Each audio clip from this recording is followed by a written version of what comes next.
permissão do rei, Esdras volta para Jerusalém, cheio de riquezas e possibilidades, e com a bênção do rei também. O capítulo 7 de Esdras é o que iremos hoje estudar. São assuntos maravilhosos e o Senhor nos ensinará. Então fique bem ligado, porque Ele quer, na verdade, para você reavivar. E eu preciso que você nos ajude a outras pessoas chegar. Então, clique no botão compartilhar. Não se esqueça, se inscreva e se inscreva logo. Faça isso já.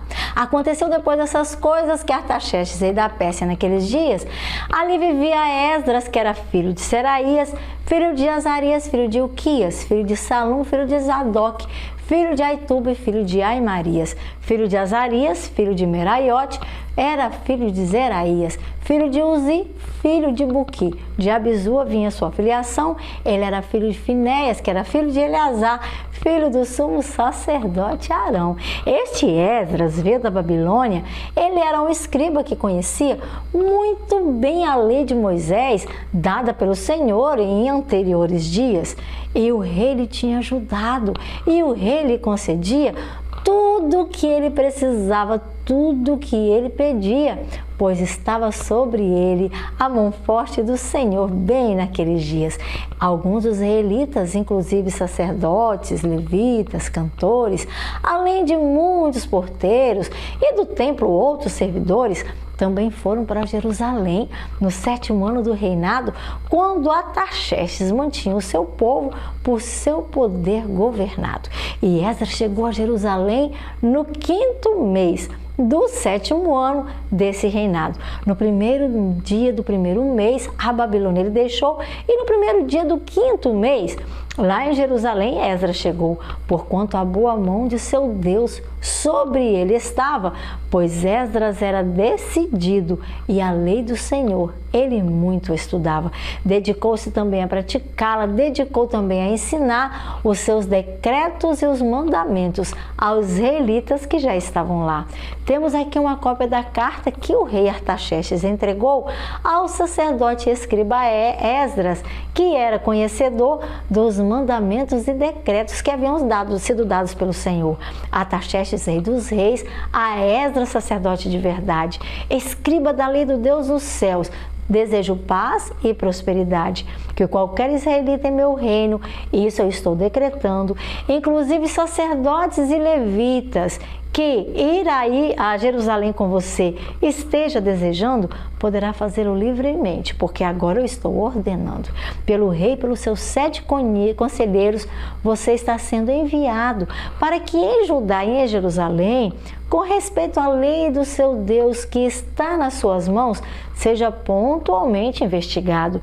Além disso, você levará a prata e o ouro livremente que o rei e os seus conselheiros ofereceram voluntariamente ao Deus de Israel, cuja habitação está em Jerusalém, juntamente com toda a prata e com o ouro todo também, que da província da Babilônia, que você receber, bem como as ofertas voluntárias que o povo e os sacerdotes também quiseram oferecer para o templo do Deus deles em Jerusalém.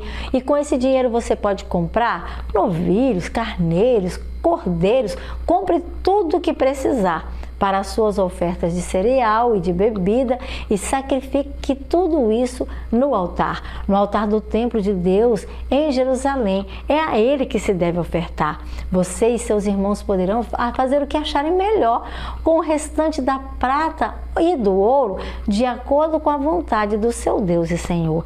Entregue ao Deus de Jerusalém todos os utensílios que lhe foram confiados a você para o culto no templo de seu Deus amado, e todas as demais despesas necessárias com relação ao templo de seu Deus, pagas pelo tesouro real serão.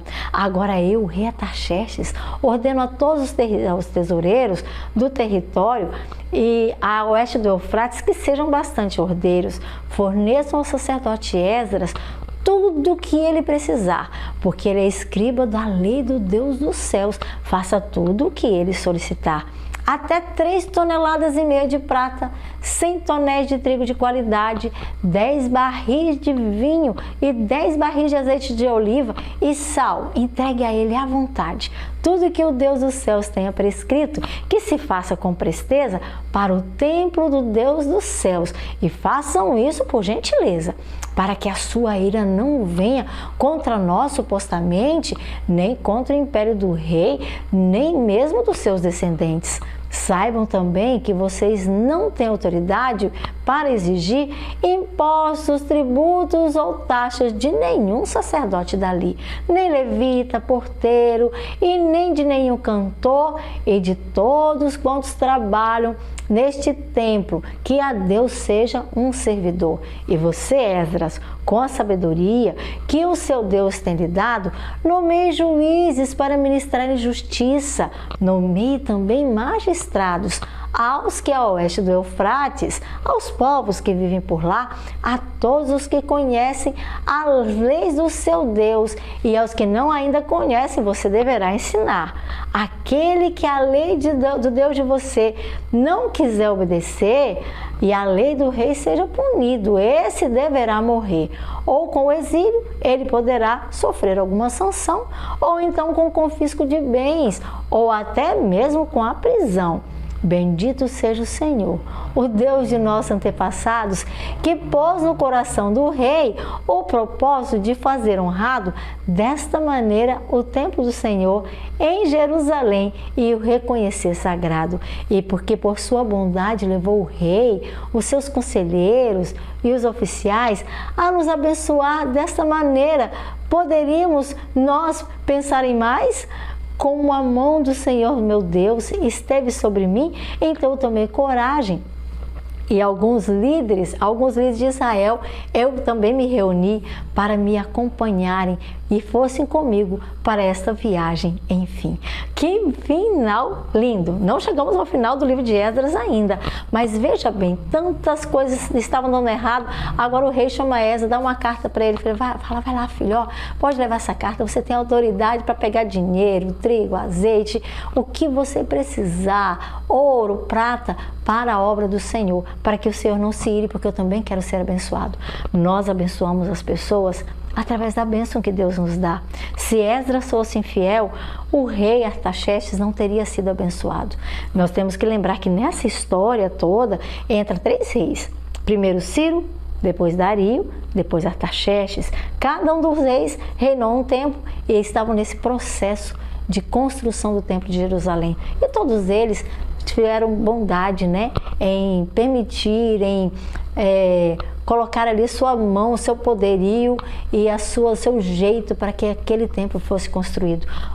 As autoridades que nós temos hoje, as autoridades políticas, eclesiásticas, elas precisam também, se elas andarem assim, no que assim diz o Senhor, né, de acordo com a vontade de Deus, serem respeitadas. Nós precisamos respeitá-las, precisamos viver a hierarquia e esperar que Deus também faça através deles uma bênção para nós. E nós também podemos abençoá-los pela nossa influência. Então, ao invés de criticar, ore pelos seus líderes.